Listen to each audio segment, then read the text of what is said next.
Bingo. Okay. So it should be working. All right, so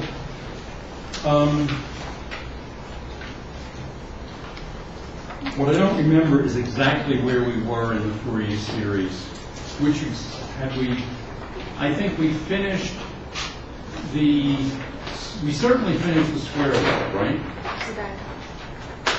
Did we?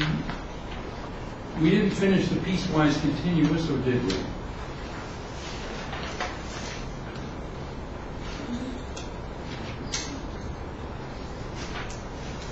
All right, let me do the piecewise continuous.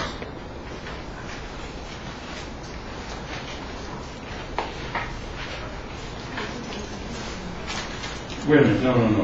The square well was piecewise continuous. The next one was a continuous function whose first derivative was piecewise continuous. Did we do that one? The crazy. No, we did the crazy one. Did we do the one that was less crazy? Just 1 over n. Okay, all right, let's go to the next one then. So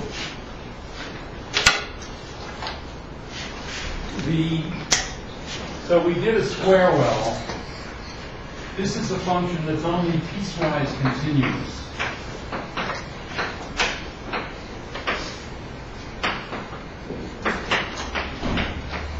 And moreover, its first derivative has delta function singularities. So the next one we tried was something that looked like this, and then was a sine. I said tried. That refers to me. The initial wave function is 2 over the square root of L sine 2 pi x minus L over 4 divided by L. And that's, I should say, that's for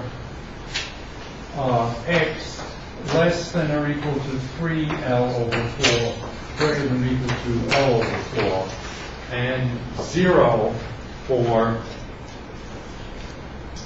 let us say, x minus a half greater than or equal to a quarter. In other words, it's 0 out here, 0 out there. That means that it's periodic on this. It's periodic on. It's effectively periodic. Periodicity with regard to Fourier transforms means that the values at the start and the end of the interval are equal. Then you have periodicity.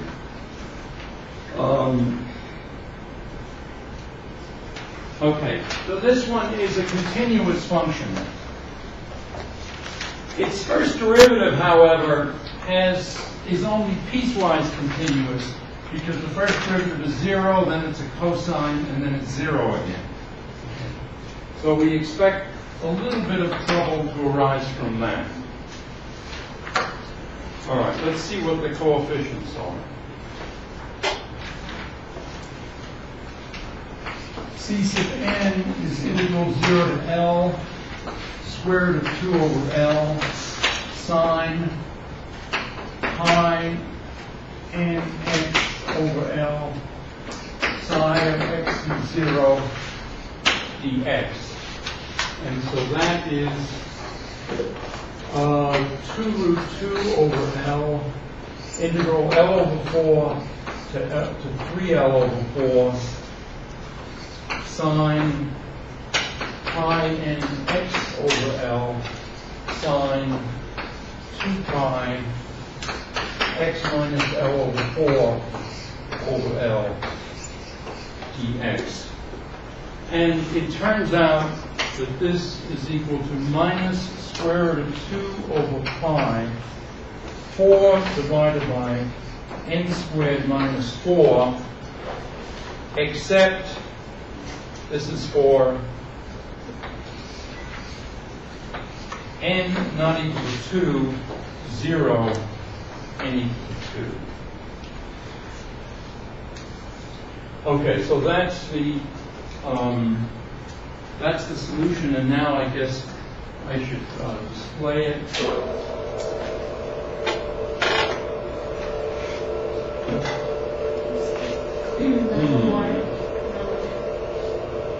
It says in focus. That's not so good. Do I need to do something with the clicker?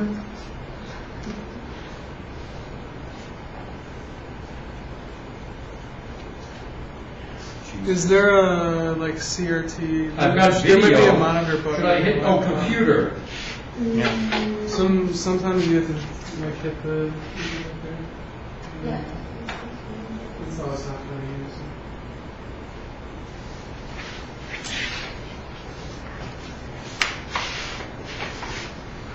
Well, I mean, if anybody wants to help me with it, I'm really happy to be helped.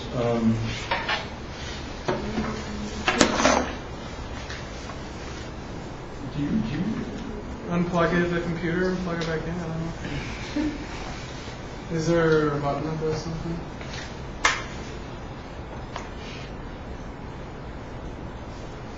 Oh, it's searching. Change the input, maybe? There's only one input on it. I've got video, computer. Maybe I'll try video. Yeah, play with the inputs. It just might be the. Once you start, maybe.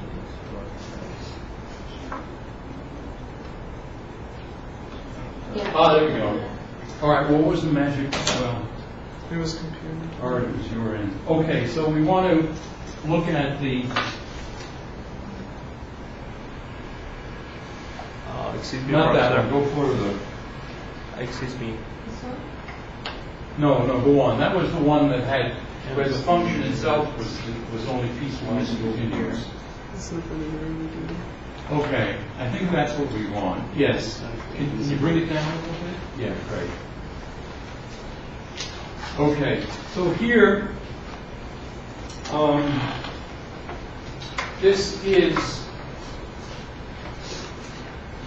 these are the coefficients C sub n, and let's see, why don't we leave that on for a second? Let me just display what it is that we're doing here.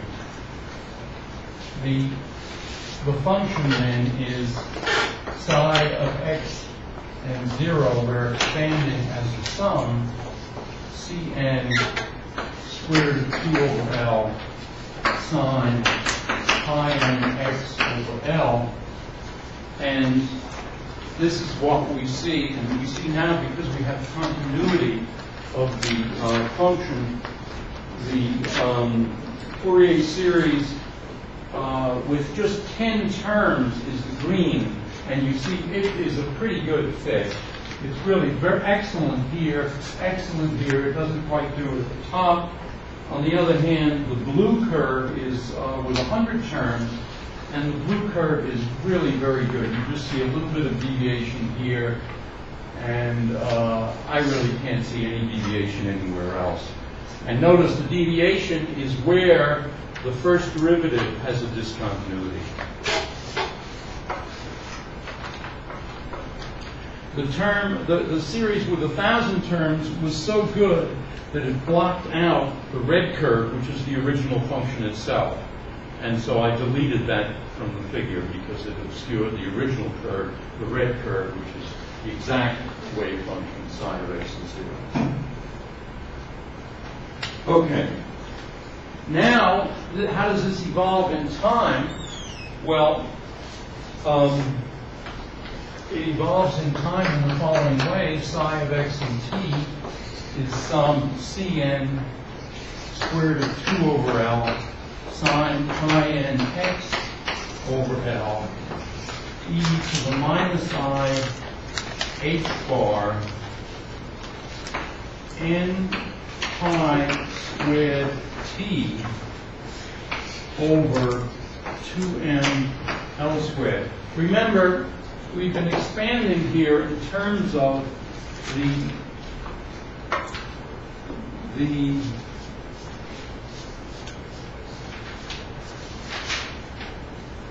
what should I say? Let me see. I think we better review this just for a moment. These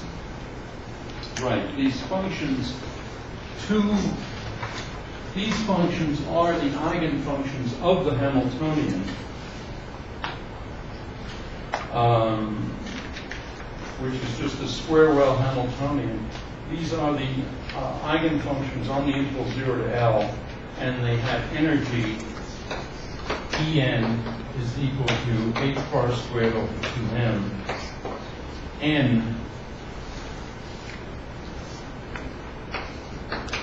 n pi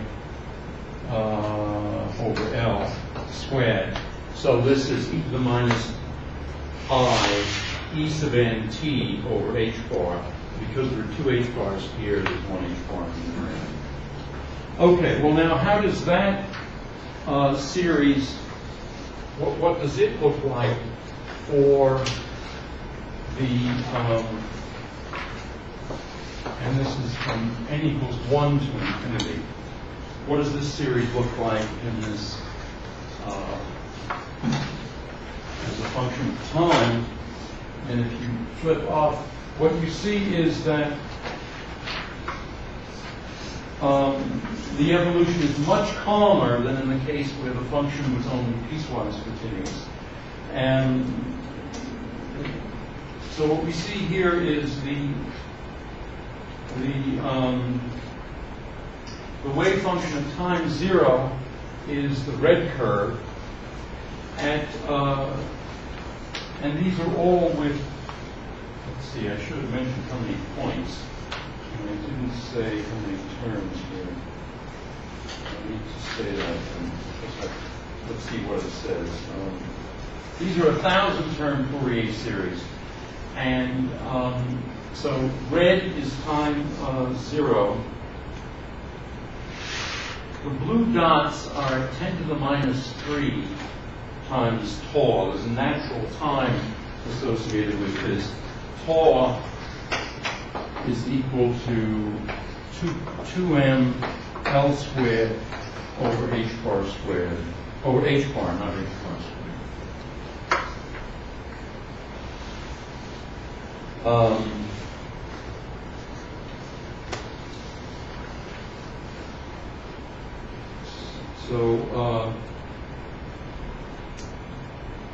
So 10 to the minus 3 tau is the blue dots, 10 to the minus 2 tau is the green dots, and you see it's starting to look a little funny.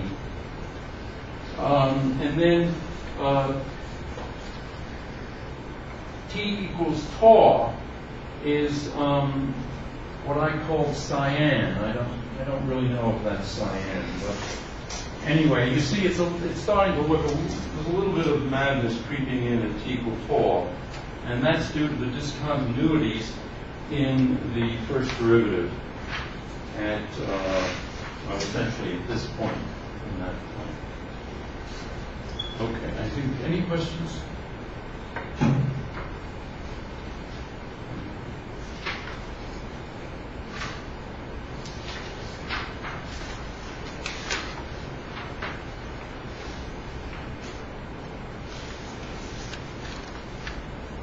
All right, the next one is to try a function that's continuous with a continuous first derivative.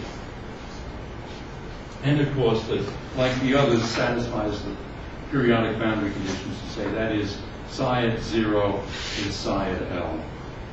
And so for this, I took the function, the initial wave function, to the square root of 2 over 3L times 1 minus cosine of 2 pi x over L. This is normalized to unity on, I hope that's allergies, on the integral 0 to L. And the coefficients c sub n are given by integral 0 to L dx, square root of 2 over L, sine pi n x over L, psi of x and 0, and so that is 2 over root 3L integral 0 to L sine pi n x over L times 1 minus cosine 2 pi x over L dx. and these values then are c sub n is equal to 8 times minus 1 to the n minus 1 divided by pi root 3 n squared minus 4. Now you notice over here the coefficients, or either the coefficients fall off as 1 over n squared because the function was continuous. In the thing we did last Wednesday, the function was only piecewise continuous, the coefficients were 1 over n. Now we have a function that's continuous with a continuous first derivative, and this goes as 1 over n cubed. So it's really, really much better convergence.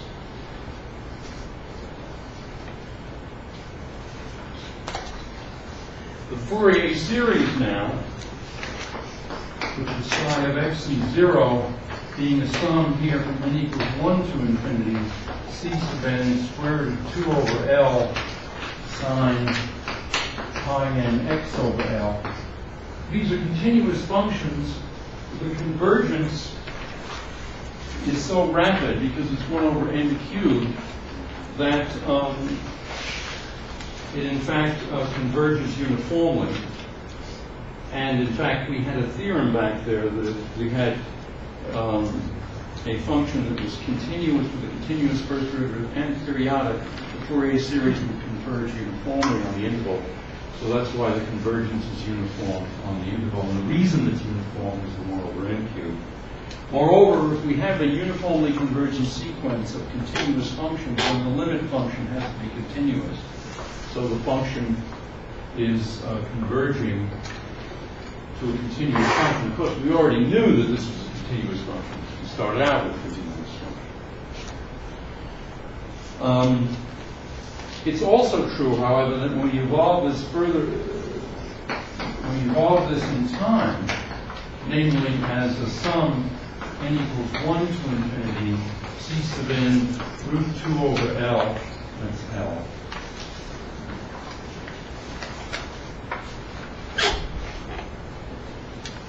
Sine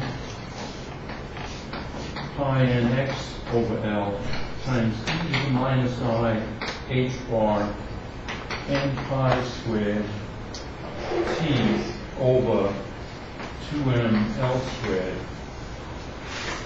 This is also a uniformly convergent sequence, and so this thing always stays continuous. And we can then see the effects of this in the graph, in the plots. Let's look at two plots. The first one, right, we've got it right there. The first one is the Fourier series with 10 terms, which is green, and we see the 10 terms almost exactly overlaps the function, and with 100 terms, blue, it's indistinguishable, at least in my eyes. Wait a second, I've got the wrong curve. Yeah, there's the curve. I'm sorry, it's 10 and 20 terms. So the green is 10 terms, the blue is only 20 terms. And you see 20 terms are, for most purposes, adequate. Now, let's go to the next, can we go to the next graph? Here's the graph at various times, again with the same value of tau. These are 1,000 term Fourier series for that function, the wave function at time t. And then we see that at t equals 0, we have the initial wave function in red. Then at 10 to the minus 2 t tau, it's the green curve. At 10 to the minus 1 tau, it's the blue curve. At tau, it's the apparently purple curve, which is this one. And then the cyan curve is 10 tau, and the yellow curve is 100 tau. Now, I'm a little bit confused here. Which one is 10 tau? That's supposed to be cyan. The one right over the canyon. This is cyan, so where is the one at No, 100 that's the yellow is one. yellow. That's the yellow one you're pointing at. That's the yellow. So 10 tor. Oh, there's 10 tor. That's cyan. So tor is purple. Oh, that's this one. This is tor. So tor, 10 tor, and 100 tor. So you see, even at 100 tor, where the piecewise continuous wave functions would have been a complete chaos, and where the wave function was continuous, but only a piecewise continuous first derivative would have been pretty bizarre at 100 tor. This one's a perfectly smooth function, no kinkiness at all. And that's at 100 times that tor. And this is 1,003 series. I did all this with Fortran. I don't know if people want to use other devices. Any questions? The next section is a section I just put in over the weekend on the harmonic oscillator.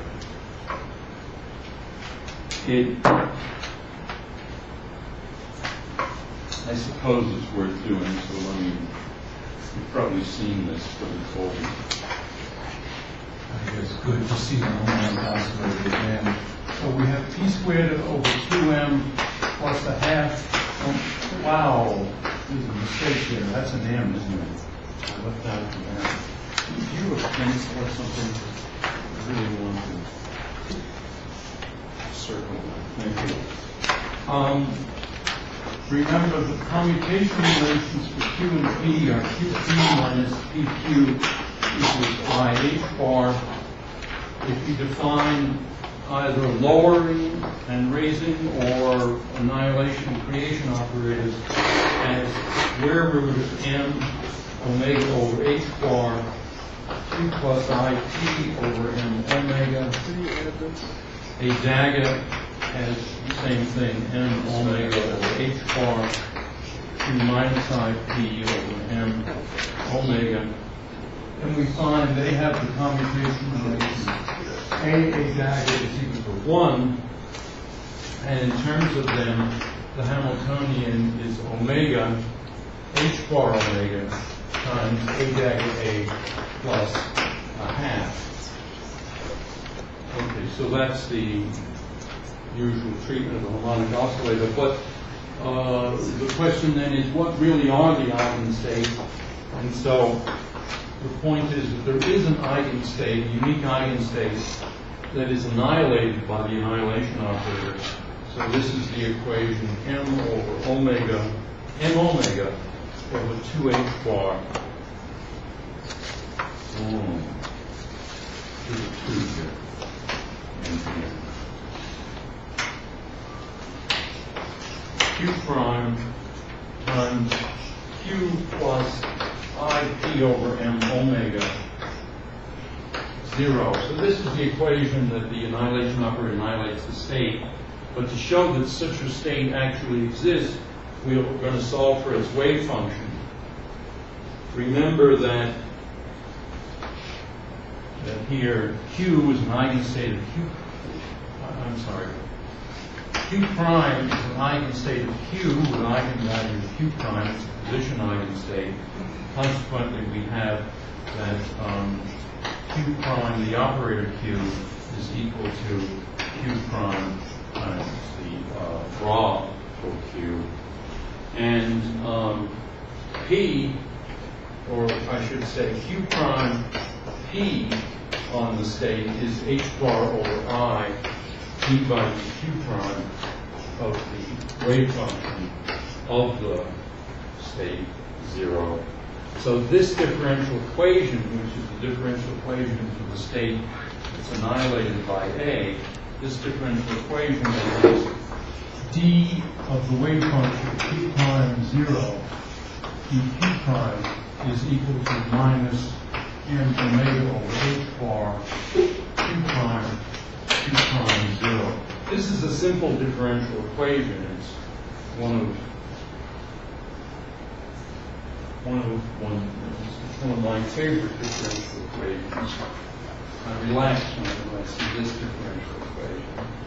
The solution is simply Q prime 0 is e to the minus m omega over 2h bar Q prime squared with a normalization factor, which is m omega over pi h bar 1/4. This normalization factor is so that the integral from minus infinity to plus infinity of the absolute value of Q prime 0 squared to Q prime should be equal to 1.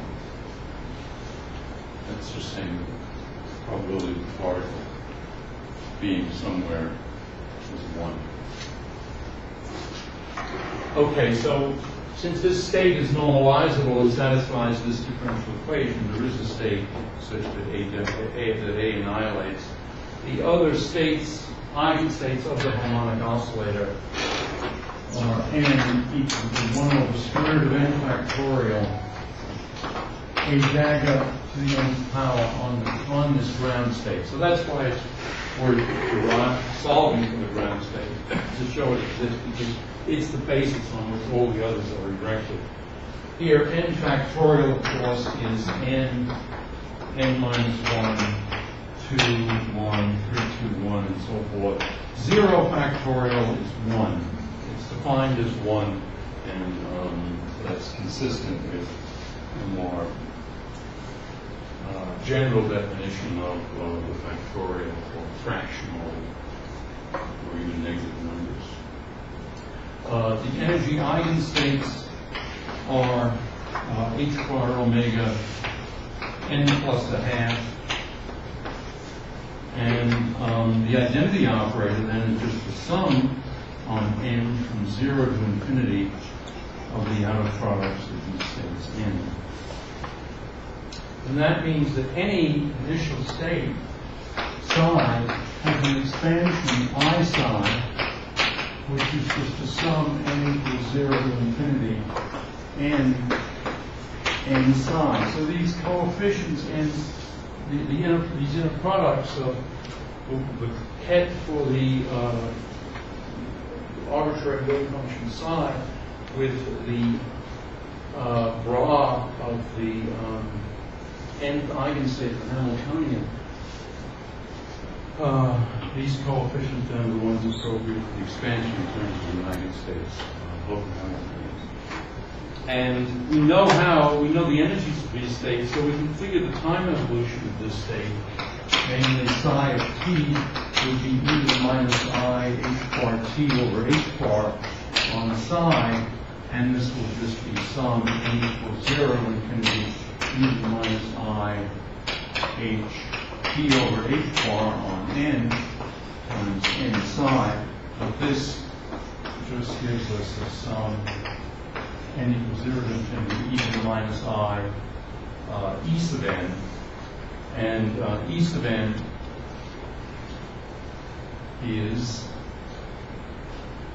this expression here, and so this is there's an h bar omega over 2, which, well, maybe I should just write the whole thing down. So this is h bar omega n plus a half t over h bar, so the h bars are going to cancel. And so then this you can pull out the factor e to the minus I omega t over 2 times the sum n equals 0 to infinity e to the minus I n omega t n psi. So you see, the evolution of an arbitrary state of a harmonic oscillator in time is very much like a Fourier series. It's a Fourier series with just the negative terms lopped off, and coefficients then are these inner products. Then there's an overall factor out in front. Questions? So this is the state, the wave function, psi of q and d for this initial state, which is just 2 psi of t, is then e to the minus I omega t over 2 times the sum n equals 0 to infinity, e to the minus I omega, or n omega nt, let us say, qn and sine. These qn's are related to the Hermite polynomials, which are given by minus 1 to the n, e to the x squared, dn, dx to the n, e to the minus x squared. So that's a formula that generate all of these Hermite polynomials by a change of variables, namely psi n of q equal to qn is then one normalization factor, 1 over the square root of 2 to the n factorial square root of pi e to the minus, let me write it as s cubed squared over 2 hn of sq, where s is equal to the square root of m omega over h1. Okay, so these are the items. This is a polynomial. This ensures convergence of the integral of psi squared on the integral from minus infinity to plus infinity, and this gives you normalization to unity. One example of an initial state that's of particular interest, especially in quantum optics, is the coherent state, which is e to the minus alpha squared over 2 sum n equals 0 to infinity alpha to the n or the square root of n factorial. And in fact, this is just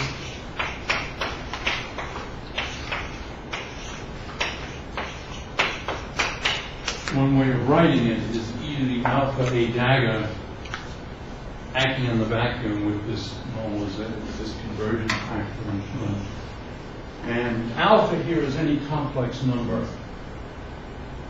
These coherent states are eigenstates of the annihilation operator with eigenvalue alpha. And, wow, do you have a pencil I can use for a second? The time dependence of the state then, of the coherent state at time t, of course, is then just using this rule here. It is just e to the minus I omega t over 2. Sorry, the convergence factor. Let me put it in the convergence factor. E to the minus alpha squared, that's the value of alpha squared over 2. Sum n equals 0 to infinity. Alpha e to the minus I omega t to the n as the square root of n factorial times n. And that collapses simply to e to the minus I omega t over 2 times the coherent state of argument alpha e to the minus I omega t. So in other words, what happens in time is there's a phase factor, and then the complex number alpha just rotates backwards counterclockwise in the complex alpha plane with frequency, angular frequency omega. All right, is that more or less okay? Are there any questions?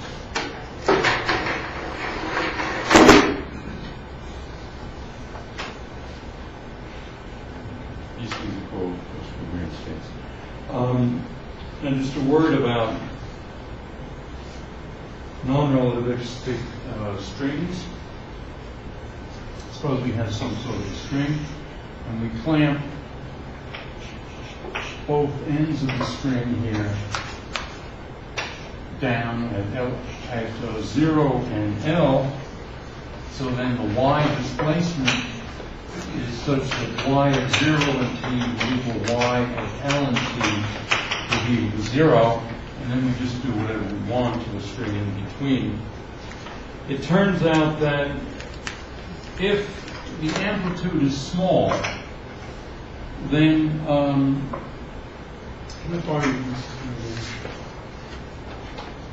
if the amplitude is small, then these y vibrations as a function of x in this direction, so x goes this way, and time approximately satisfy the wave equation v squared partial 2y partial x squared is equal to partial 2y partial t squared.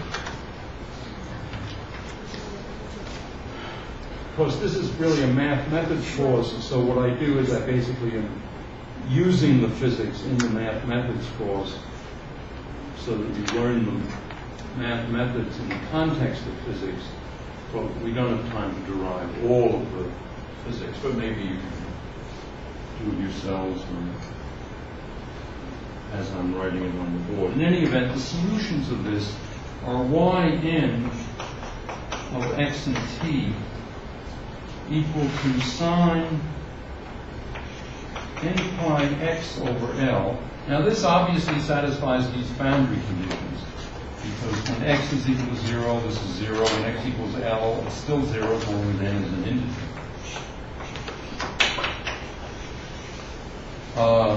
But then we can have coefficients, c sub n sine n pi vt over L plus d sub n cosine n pi v t over L. Notice that the dimensions of v are L over t, and so the argument of the sine and cosine are dimensionless. You always want the argument of a function, logarithmic, exponential, trigonometric, whatever, to be dimensionless. And so when you're working out a problem,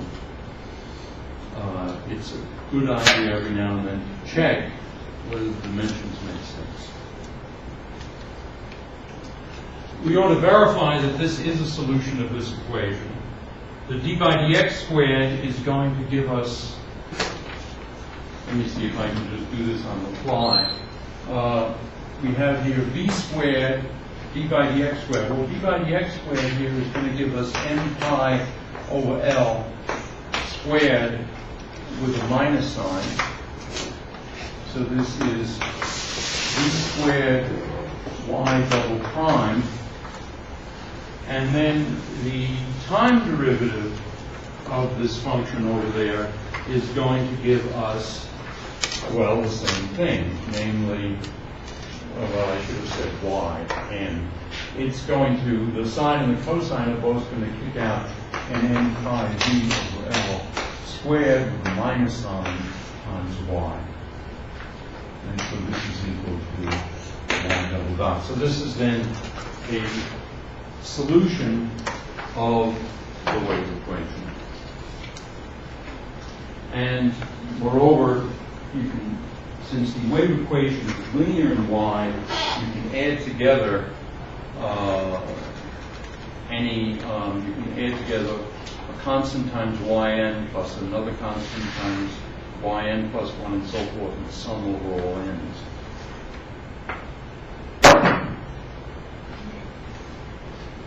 These solutions represent strings with waves traveling along the x-axis.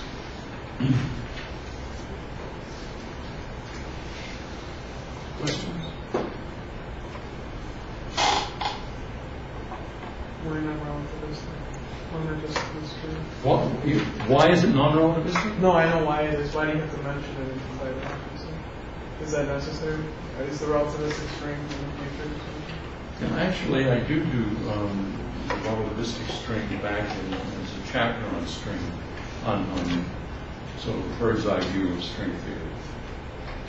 Chapter 16. All right. Okay, so now that we've got that straight, these functions,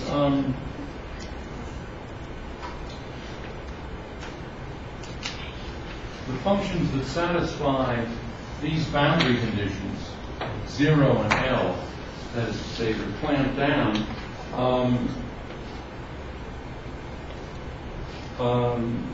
there's a space of functions that satisfies those boundary conditions and is spanned by the function sine n pi x over L. And now there's an integral form of 0 to L sine n pi x over L sine m pi x over L. You've seen this before, well, something similar to it. It's L over 2 delta nm. And that means we can write these functions f of x as a sum n equals 1 to infinity cn sine n pi x over L, and the coefficients then Cn, let me just write here, are 2 over L, integral 0 to L, sine n pi x over L, f of x dx.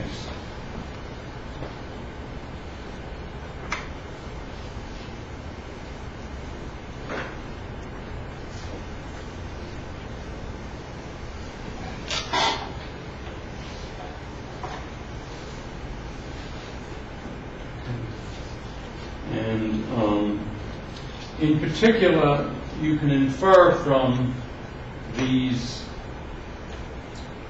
relation and this relation that for this space of functions, the suitable representation of a direct delta function is the sum n equals 1 to infinity of sine n pi x over L sine n pi y over L. So that's again only this space of functions that are suitably smooth and satisfy these boundary conditions. Now, the y right there has no relation to the y right. That's right. That's right. This y has nothing to do with that y. Good point. I should maybe change that. All right, can I have okay. I'll use Z or something. Okay, any other questions? Comments? Complaints? Requests? Actually, I heard a couple of jokes over the weekend that I wanted to tell you. One is a true story about Abraham Lincoln. Apparently, he would allow people to walk into the White House at a certain day of the week, at a certain time, to petition him for one thing or another, or just offer comments. And one day, one guy walked in and said, "Mr. President, the Chief Customs Inspector died last week. I'd like to take his place." And Lincoln said, "Well, it's all right with me if it's all right with the Undertaker."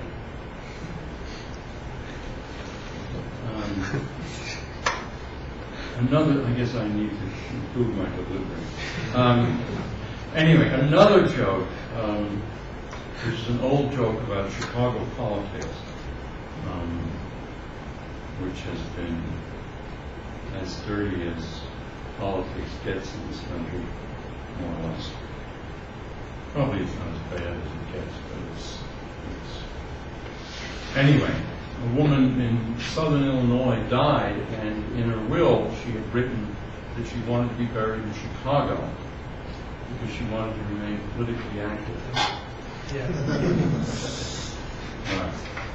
Okay, so those, that's our humorous interlude. Now let me just mention periodic boundary conditions.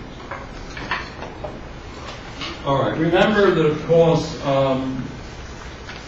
Fourier series automatically enforce periodic boundary conditions, whether the function is periodic or not. And in fact, any expansion, whether Fourier or something more general, if it's an expansion in terms of periodic functions, will also enforce periodicity. But there are other ways in which one sometimes wants to have periodic boundary conditions. And the case that's most relevant to mathematical physics is when you want to be studying a system that's infinite, but you don't have the mathematical resources to study an infinite system. And so you just study a system within a certain interval, 0 to L. Okay. And you might say, well, gosh, there are infinitely many real points on the interval 0 to L, so why are you that much better off doing 0 to L rather than minus infinity to plus infinity? I mean, it doesn't matter. Well, it does, because you often cope with the problem of not being able to deal with the infinite number of points on the interval 0 to L by discretizing space in this interval, and sometimes also discretizing time. In other words, you put space-time on a lattice, and then you just have a discrete number of points. And so then if you have a finite interval, you have a finite number of points. Well, if you have a system with only a finite number of points, you can imagine that you have at least a chance of working it out. Third question? But in what sense, you see, if you just study the system with a finite number of points, then there's an anomaly here, because this guy is interacting with the beginning, whereas this guy here is interacting with these two and then with these two. So what is normally done in this case is you take this interval 0 to L and you put it, you make it into a circle.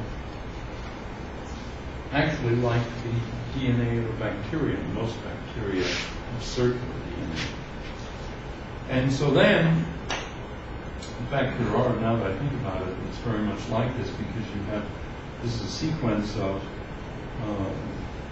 pairs of nucleotides pointing at each other, and they're attached to a sugar phosphate background going around.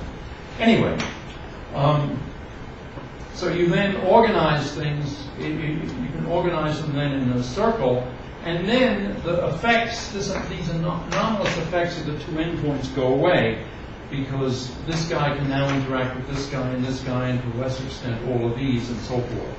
So in other words, you just have the condition that whatever it is, psi plus or minus L at time t has to equal psi at x at time t.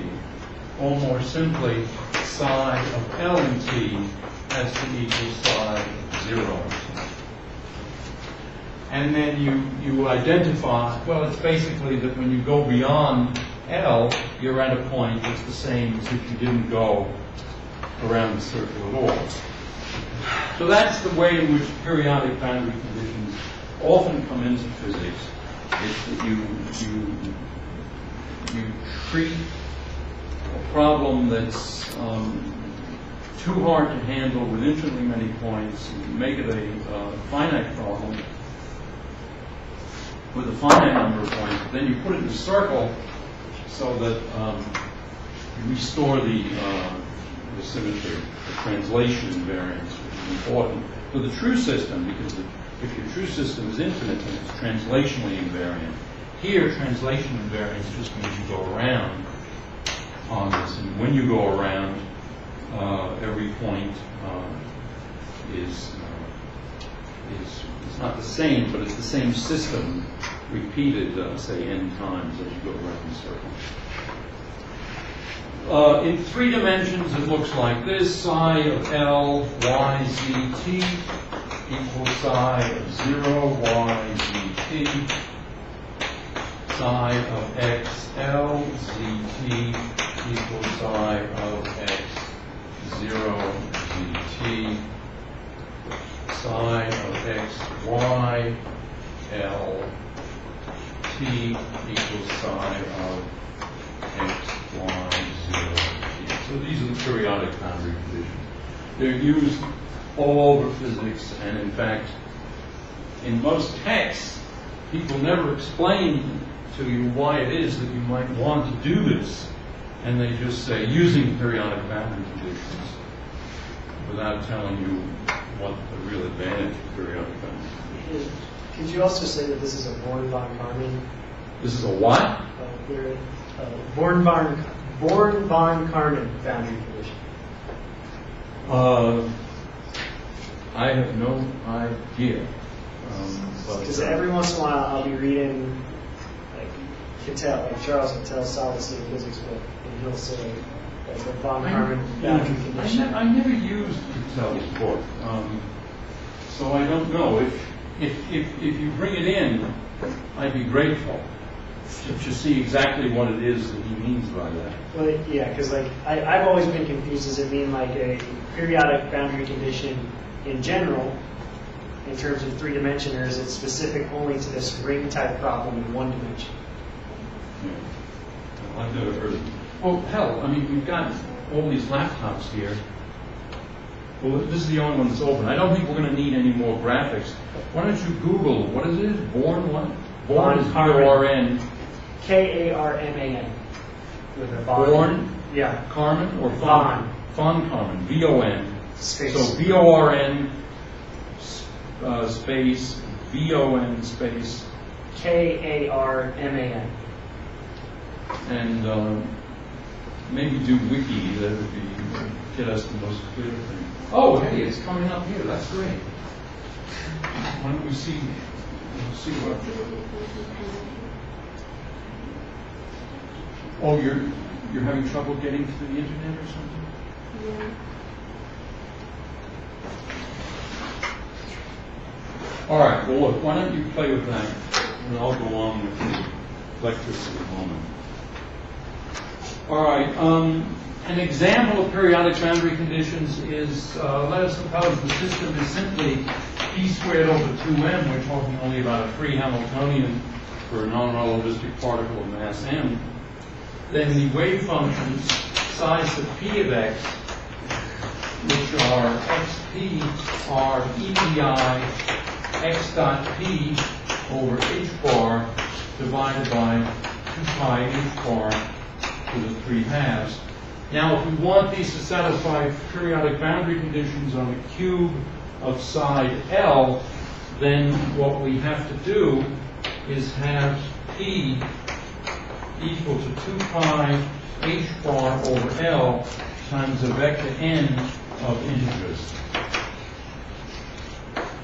And that's what's often done. So in condensed matter physics, that often uses atomic physics. Sometimes we often use wave function. Oh, hey, we're up. It's Google. Not yet.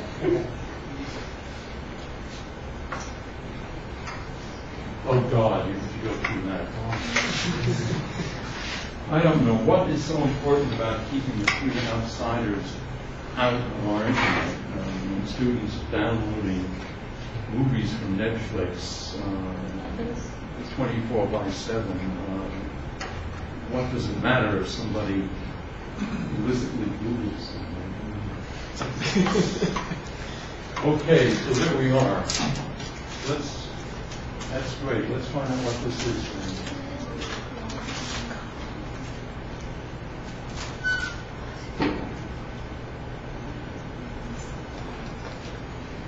Oh, periodic on a certain Bravais lattice. Okay, so the idea is you have a crystal. So you want psi of r plus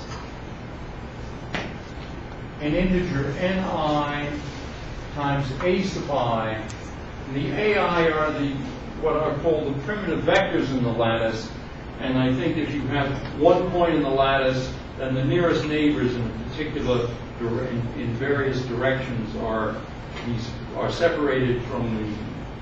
In other words, if you put one atom in the crystal at the origin, then the nearest neighbors are at A1, A2, A3, or whatever, and then you go in those directions, and that just means you go from one atom to. So if R is at one atom, then R plus NiAi will be the location of some other atom.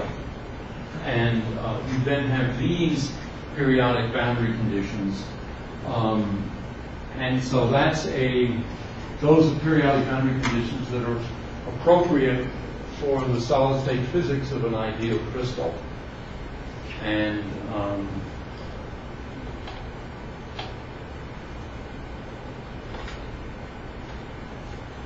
and you wind up proving Bloch's theorem, which is interesting, but a little bit aside from what we're dealing with here. Okay, good point. Maybe I should add that to the sense. It's something that's always frustrating in reading things, because sometimes people say, like, so the molecular dynamics community always says we use a periodic boundary condition. And then you'll talk to people that work in like crystal lattices, do like density functional theory or something. They're saying Born-Von Karman. And to me, it's always seemed like 6 one half dozen the other. Yeah. Well, I mean, now we appreciate what the difference is. All right. Okay, so the next topic is to go into the next chapter, which is the Fourier transform. And I think we have time to do the most important part of that chapter, which is to work out what happens when you take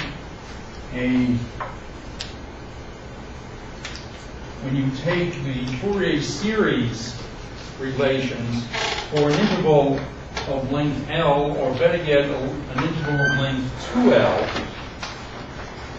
Is that a question?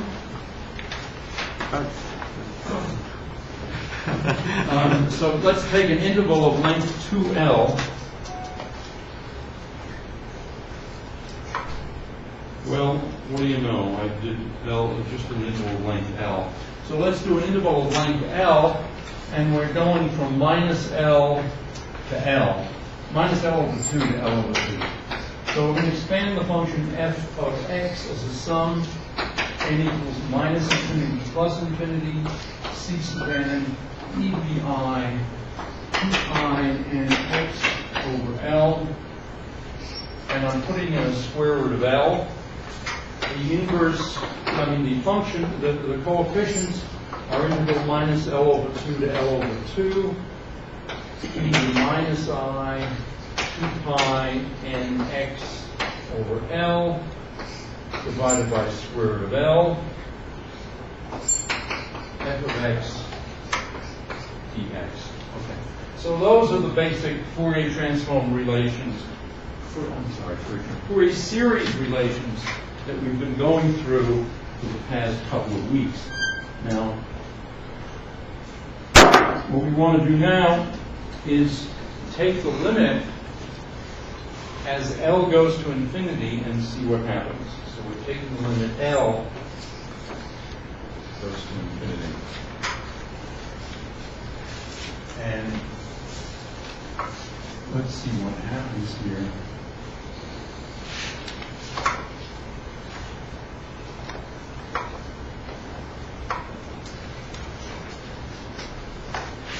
First of all, I'm going to write this thing as an integral.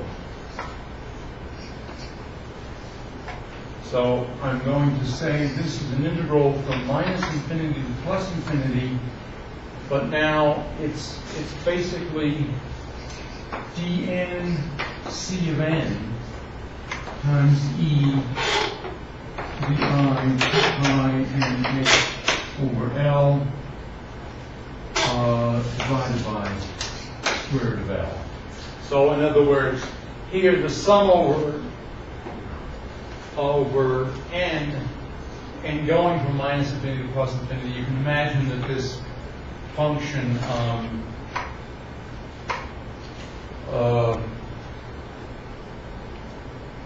c of n is just equal to c sub n, and I'm taking dn basically equal to 1. In other words, dn is 1, and we're just summing like.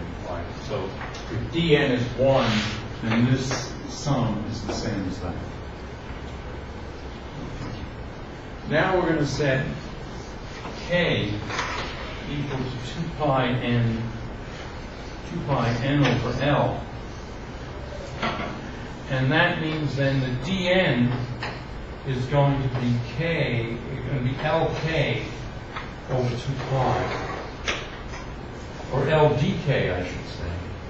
So in other words, maybe like get rid of the d's for the moment.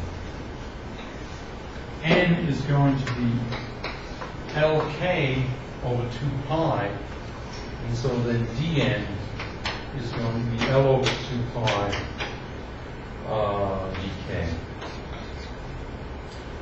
Or equivalently, dk is 2 pi over L dN. And dk then, in the limit n goes to infinity, remember dN is effectively 1, so dk is going to 0. So it's a real differential. And so then this integral for f of x now looks like this. Integral minus infinity to plus infinity. dN is dk over 2 pi times L. But then we're going to set, I may have done that on the next page.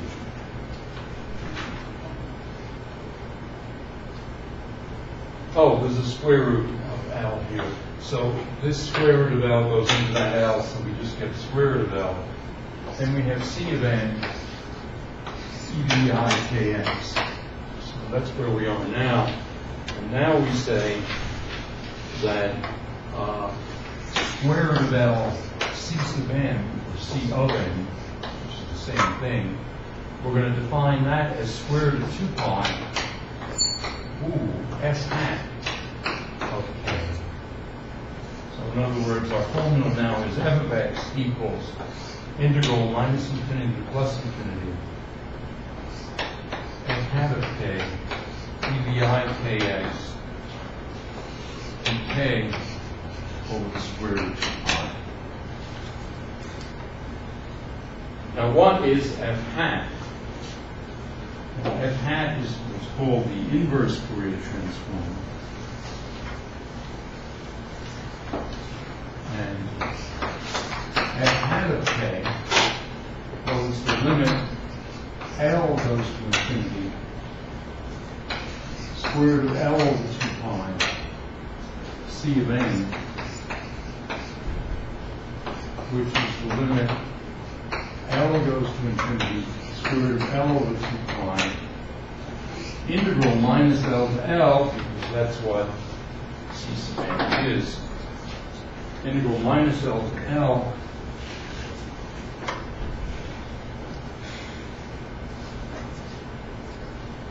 of dx over the square root of 2 pi, e to the minus I kx of x. So in other words, this is e to the minus I kx, this is f of x dx, and then there's a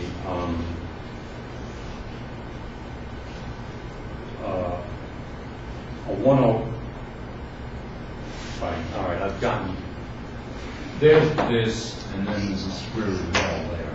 So this is simply the limit L goes to infinity, integral minus L to L, e to the minus I kx, f of x, dx over square root of 2 pi, so the square root of L is cancelled.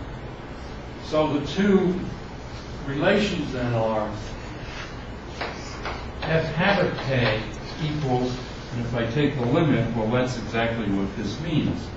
Minus infinity just means the limit as L goes to minus infinity and big L goes to infinity. So that's what f hat is. On the other hand, f of x is equal to this. So here we have the two relations defining the Fourier transform. And there are many conventions for this. I had a plus sign here. You could have a minus sign. If you have a minus sign here, then you have a plus sign over here. First. I put the square root of 2 pi's symmetrically. Some people don't. Some people put 2 pi here, no pi's there, or 2 pi here, no pi's over here. So that's the Fourier transform and its inverse Fourier transform. This, of course, used enormously in quantum mechanics because when you go from the position representation to momentum representation, what happens is you deal with the inner product of x with p, and the inner product of x with p is this Fourier transform factor. What the scale factor in quantum mechanics is. Holds there, buggy people. Some people, of course, use, that's why some people use natural units where we set h bar and c for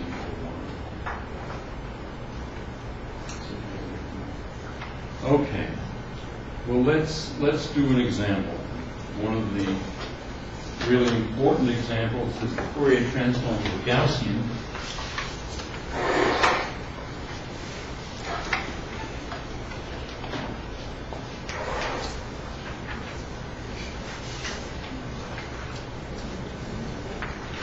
And the bottom line is the Fourier transform of Gaussian is Gaussian, but what happens is that the parameter that tells you how fast the first Gaussian falls off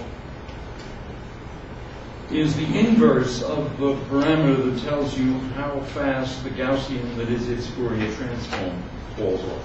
So in other words, if f of x looks like that, then f hat of x, f hat of k will look like this. And if f of x looks like this, then f hat will look like that. So they go in an inverse way. So let's, in particular, this is very squeaky today, e to the minus m squared x squared. So this is our Gaussian. The Fourier transform of the Gaussian then is integral minus infinity to plus infinity e to the minus I kx minus m squared x squared dx over square root of 2 pi. Okay. Now, the way you do integrals of this form is you complete the square. So what you do is you write this as e to the minus k squared over 4m squared, integral minus infinity to plus infinity, e to the minus m squared, x plus ik over 2m squared, squared.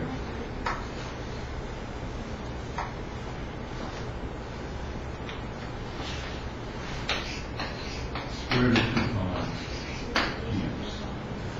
So you see, e to the minus, when you expand this square, you get e to the minus m squared x squared, that's this term.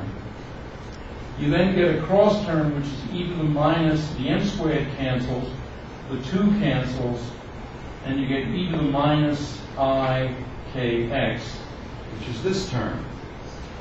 Then this term contributes a plus k squared over 4 m squared. You cancel it with this term.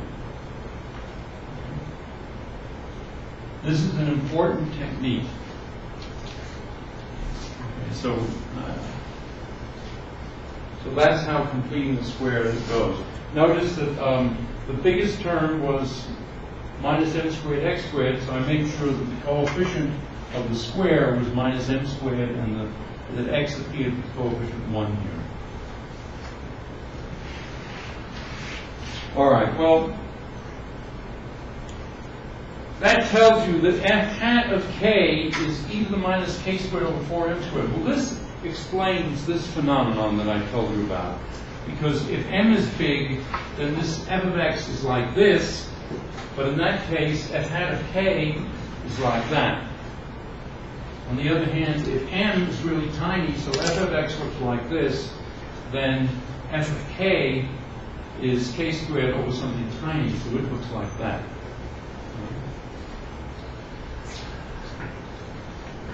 This integral here is an integral over x And it involves k, but it really doesn't. It's just a number. And the reason if there weren't an I here, you'd see immediately that this function, this integral doesn't involve k, because you're just integrating from x equal to minus infinity to plus infinity, and x, say, plus k over 2m squared is the same thing as the integral without the k. Okay, you just translate the integration. It turns out that instead of translating, you go up in the complex x plane here because of this.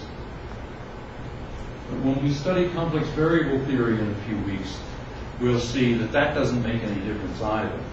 So this thing is in fact equal to e to the minus k squared over 4m squared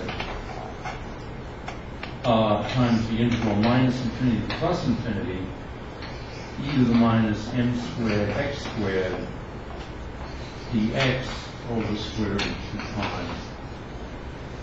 And that tells us that integration you can just do or look up, and it's f tilde of f hat of k is then 1 over m root 2 e to the minus k squared over 4 m squared. So that's the Fourier transform of a Gaussian. All right, I think we'll stop here. So if you just click once where it says it. Don't double click.